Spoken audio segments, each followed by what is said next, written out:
Hey, what's up? My name is Meg from Blkcity Coffee. And some of you guys from our clients at Kevin Levu Photography are receiving your images and probably receiving a sample of coffee from us as well.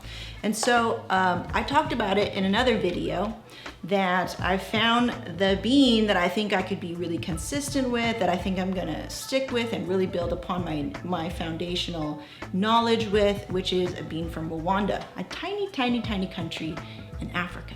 It's got great flavor, great complexity, and just a really good cup of coffee.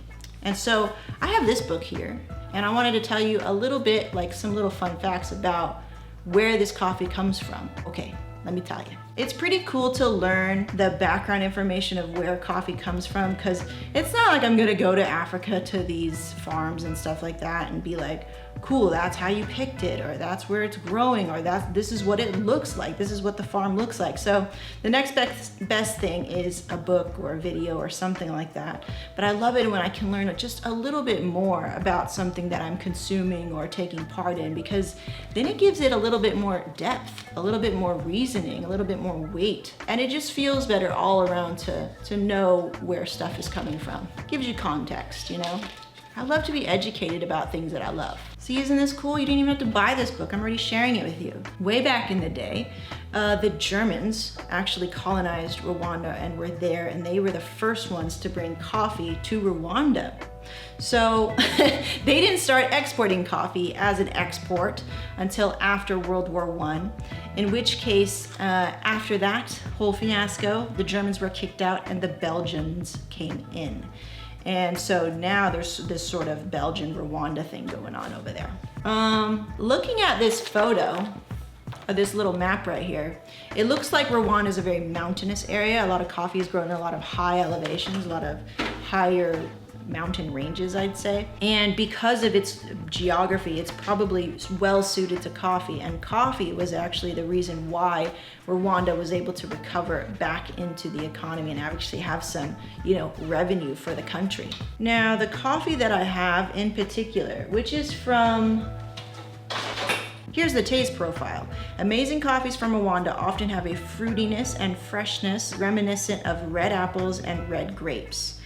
You will taste that. So sometimes it's hard, right? It's hard to go like, grape? What do you mean grape? This is coffee.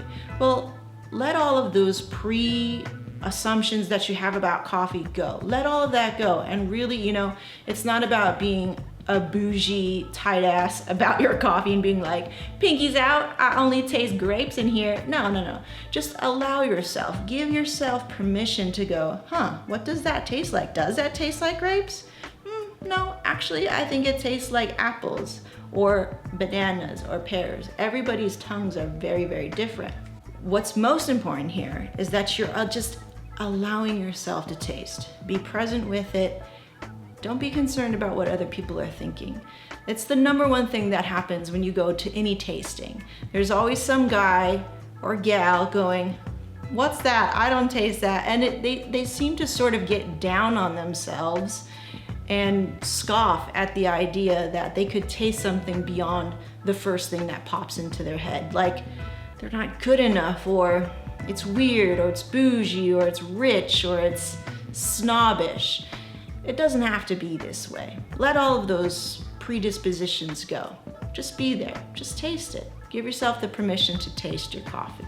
Berry fruit flavors and floral qualities are also fairly common, as with most in Africa. It's very interesting, isn't it? And they do say that coffee started in Africa, Ethiopia. So yeah, that's it. Give yourself permission to taste your coffee. Don't worry about what others are saying or what you might look like or what you have this preconceived idea about what tasting is. Don't worry about all that stuff. Just give yourself permission to taste. It's okay, all right? Nobody will be judging you for having a more, open vocabulary with coffee.